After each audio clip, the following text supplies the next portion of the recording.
मुझे इस बात का बहुत आनंद महसूस हो रहा है कि जिस दिन इस छात्रावास की नींव लगी थी, मैं और खटाना साहब विधायक तो नहीं थे, लेकिन विधायक बनने का प्रयास कर रहे थे। और विधायक बनने की नींव गुरु गोरखनाथ जी की कृपा से जिस दिन छात्रावास की नींव लगी थी, हम दोनों भाइयों को विधायक बनाने की नींव भी आप लोगों ने लगा दिया।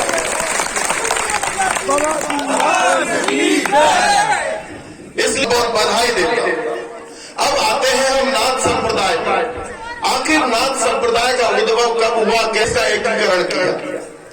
नाथ संप्रदाय पूरा का पूरा जिसका उदय 8वीं सदी में हुआ, अब से करीब 1300 वर्ष पहले नाथ संप्रदाय का उदय हुआ। नाथ संप्रदाय के प्रथम गुरु और आराध्य देव भगवान शिव जी को माना जाता है, लेकिन धीरे धीरे काल में गुरु मच्छिंद्रनाथ और गुरु गोरखनाथ ने हमारे नाथ संप्रदाय को, क्योंकि कोई भी संप्रदाय का जब उदय होता है तो बिखराव होता है उसको। आप भी सब जानते हैं, कार्यकारिणी भी जानते हैं, जिला के प्रदेश के जहाँ समाज में बिखराव की स्थिति है, दूर दराज में बसे होते, एक संगठन के नीचे लाने के लिए बहुत मेहनत करनी पड़ती है, बहुत जज्बा चाहिए होता है वही सूरमा इस जगत में जो अपनी राह बनाता है। और मित्रों, कोई चलता है पद चिन्हों पे, कोई पद चिन्ह बनाता है। स्वामी मच्छिंद्रनाथ जी और गुरु गोरखनाथ जी ने इस समाज को एकीकरण करने में जो योगदान दिया है, उसी का परिणाम है कि उन्हीं के पद चिन्हों पे भाई शिवचरण जी और उनकी पूरी टीम चल करके समाज को एक मंच पर लाने का जो काम दिया है, उसी का परिणाम है जो बहन उर्मिला को कांग्रेस सरकार ने आपके बीच में बड़ी सौगात दी है। मित्रों, मैं आपको ये कहना चाहता हूँ, गुरु गोरखनाथ जी ने जब एकीकरण का काम किया, आज उनके बातों को बहुत लंबे समय तक याद किया जाता है, क्योंकि है वही सूरमा इस जगत में जो अपनी राह बनाता है और कोई चलता है पद चिन्हों पे, कोई पद चिन्ह बनाता है। गुरु गोरखनाथ जी ने जिस तरह का हम लोगों को आशीर्वाद दिया। अब बात आती है कि नाथ संप्रदाय में दो व्यवस्था है, एक योगी और दूसरा जोगी। योगी उन्हें कहते हैं जो ग्रस्त जीवन छोड़ करके संन्यास का आश्रम ले लेते हैं। उनमें मैं आपको निवेदन करना चाहता हूँ, उज्जैन के राजा बद्रीनाथ ने वहां से निकल करके अलवर की धरती पर पूजा पाठ किया और हमारे समाज का नाम अखंड समय तक रोशन करने का काम किया। उन्हें योगी कहते हैं। मित्रों, जो जोगी व्यक्ति अपने समाज में रहकर, समाज की संस्थाओं में रहकर के अपने समाज के लोगों का जरूरत पर मदद करता है, उसे जोगी कहते हैं। और योगी और जोगी का मेरे ऊपर, मुझे विधायक बनाने में जो शानदार और जानदार सहयोग रहा है, मैं मेरे जीवन के अंतिम पल तक इस एहसान को अपने पलकों में बिठाए रखूंगा।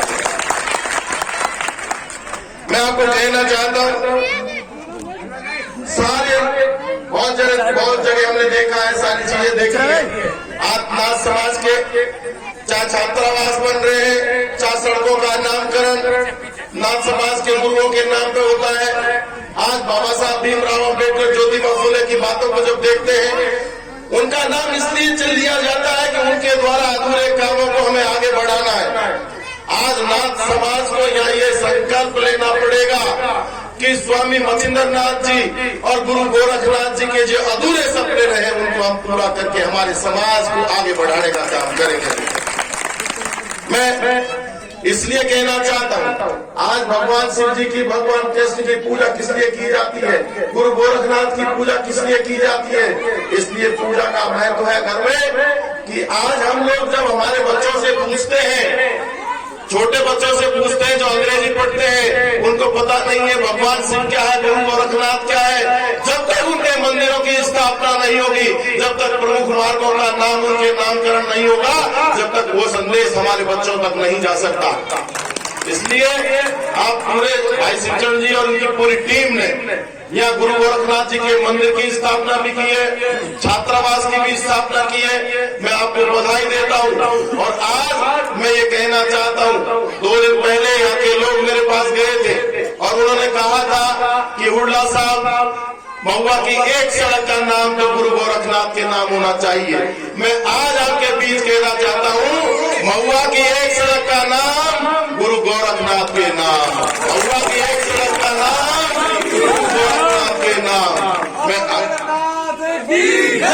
मैं आज आपके बीच ये कहना चाहता हूँ, आपकी जो बात कही है, अभी हमारे डीसी बैरवाली ने ठीक ही कहा था कि किसी संस्थान के अंदर सड़क का काम नहीं कर सकते, ये बात ठीक है इनकी। भाई मुरारी लाल जी का संदेश आप लोगों के बीच देना चाह रहे थे। यहाँ के लोकप्रिय विधायक है, मेरे बड़े भाई है, मैं उनका दिल से आदर करता हूँ।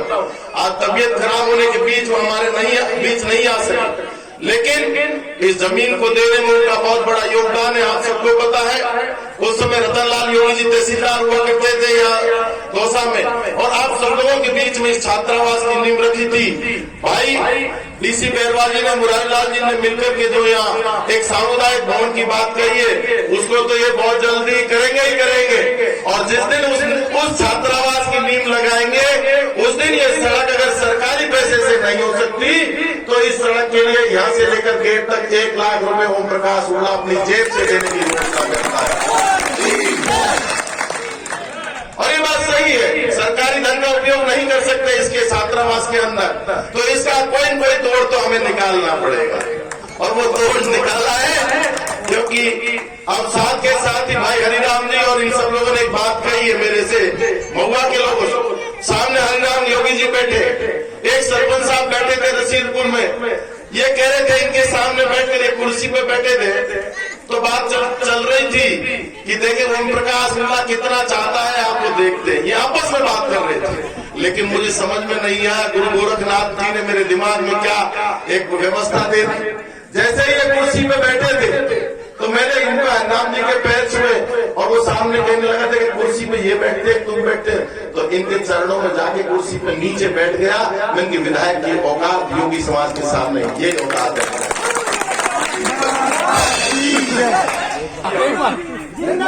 धूल पे बैठ गया और इन्होंने मुझे आशीर्वाद दिया, और उस व्यक्ति को मुंह तोड़ जवाब दे दिया। मित्रों, आपके विधायक ने,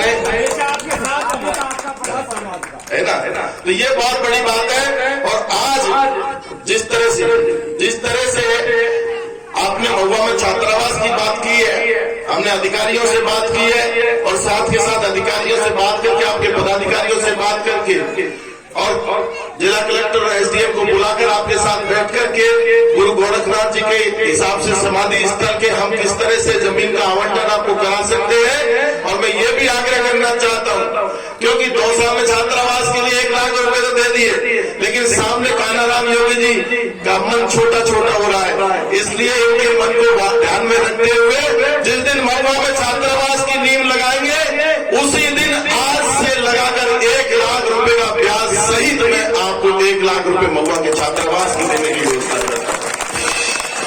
आज इसे 2 रुपए सैकड़े का ब्याज लगा लेना, और जिस दिन छात्रावास की नींव लगा उस दिन मुझे बुला लेना, आपको 2 रुपए सैकड़े का भुगतान। 2 लाख भाई हरिनाम कह रहे तो 2 लाख कर देगा, हमारे काय तेरा तुझको अर्पण क्या लागे मेरा, तेरा तुझको अर्पण क्या लागे मेरा।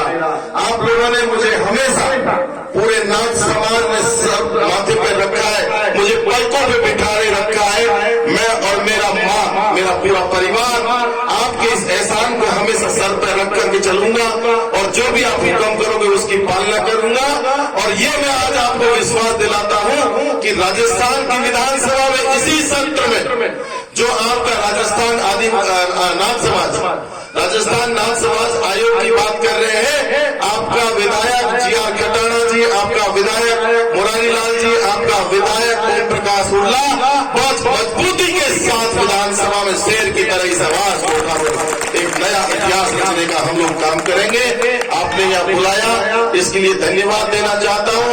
और साथ के साथ शिवचरण जी, मैं आपसे आग्रह करूंगा, क्योंकि हमारे जब बुजुर्ग व्यक्ति हो जाता है, मृत्यु हो जाती है, मृत्यु के उपरांत में उनको समाधि दी जाती है, तो वो दूसरे समाजों के बजाय हमें जमीन की अधिक आवश्यकता है।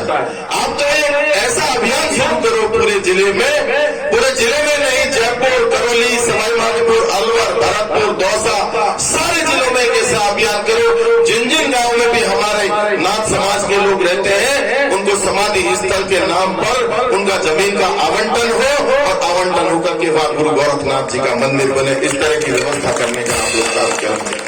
आज मैं युवा साथियों से भी ये निवेदन करना चाहता हूँ। एक साथी अभी मुझे मिला, मैं आपका बहुत बड़ा फैन हूँ और मैं सही बात कहूँ तो मैं भी नाथ समाज का बहुत बड़ा फैन हूँ मित्रों, बहुत बड़ा फैन। आपने यहाँ बुलाया, आदर सत्कार किया, इसके लिए बहुत बहुत धन्यवाद। मैं कटाना जी और गुरालाल जी मिलकर के आपकी आवाज को राजस्थान की विधानसभा में मजबूती से उठाएंगे और आपके दिए आदेश की पालना करेंगे।